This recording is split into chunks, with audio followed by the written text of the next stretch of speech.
Modi guarantee സ്വാഭാവികമായിട്ടും നമ്മുടെ രാജ്യത്ത് എണ്ണ, ഗ്യാസ് ഇതൊക്കെയായി ബന്ധപ്പെട്ട് വലിയ പ്രതിസന്ധിയിലേക്ക് എത്തുമോ എന്നുള്ളൊരു ആശങ്ക നമ്മുടെ രാജ്യത്തെ ജനതക്ക് ഉണ്ടായിരുന്നു.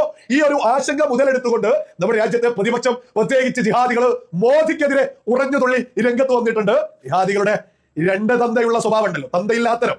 ആ ഒരു സ്വഭാവത്തെ കുറിച്ച് നമുക്ക് ഈ ഒരു വീഡിയോയിൽ മുന്നോട്ട് വെക്കാം. അതിന് മുമ്പോഹം തന്നെ അന്തം വിട്ടു നിൽക്കുന്നതിന് സമമായിട്ട് ഹോർമൂസ് കടലിടുക്കിലൂടെ നമ്മുടെ രാജ്യത്തേക്ക്, മുംബൈ തീരത്തേക്ക് നമ്മുടെ കപ്പല് നങ്കൂരമിട്ടിരിക്കുന്നു.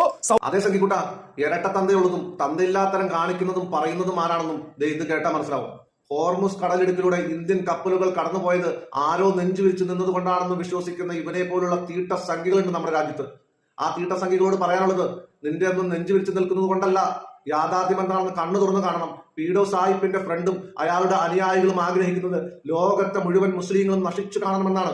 എന്നാൽ അത്തരമൊരു ചിന്താഗതി ഇല്ലാത്തത് കൊണ്ട് തന്നെ തങ്ങളുമായി സഹകരിക്കാൻ തയ്യാറുള്ള, ഇറാനുമായി സഹകരിക്കാൻ തയ്യാറുള്ള എല്ലാവരോടും പരമാവധി വിട്ടുവീഴ്ച ചെയ്യാൻ ഇറാൻ തയ്യാറാകുന്നുണ്ട്.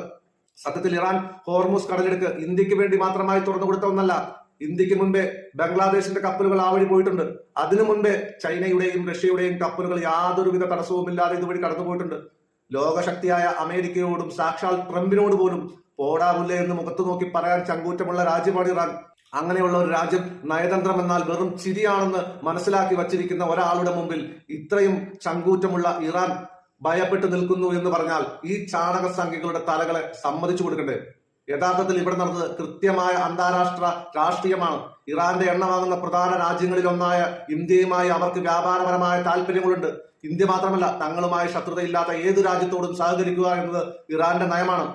ഇതിനെ ഏതെങ്കിലും വ്യക്തിയുടെ മാസ് ഡയലോഗിലോ പ്രകടനത്തിലോ ഉണ്ടായ വിജയമായി ചിത്രീകരിക്കുന്നത് വെറും വിഡ്ഢിത്തമാണോ? വിദേശ നയമെന്നാൽ വിമാനത്തിൽ കയറി ലോകം ചുറ്റലോ കെട്ടിപ്പിടിക്കലോ മാത്രമല്ലെന്നും അത് രാജ്യങ്ങൾ തമ്മിലുള്ള പരസ്പര താല്പര്യങ്ങളുടെ പുറത്തു നിൽക്കുന്നതാണെന്നും ഇനിയെങ്കിലും നിന്നെ പോലുള്ളവർ മനസ്സിലാക്കണം. അനാവശ്യമായ അവകാശങ്ങൾ ഉന്നയിച്ച് ജനങ്ങളെ വിഡ്ഢികളാക്കുന്നവർ വസ്തുതകൾ കൂടി ഒന്ന് പരിശോധിക്കുന്നത് നന്നായിരിക്കും. കേട്ടോളാ തീട്ട സംഖി.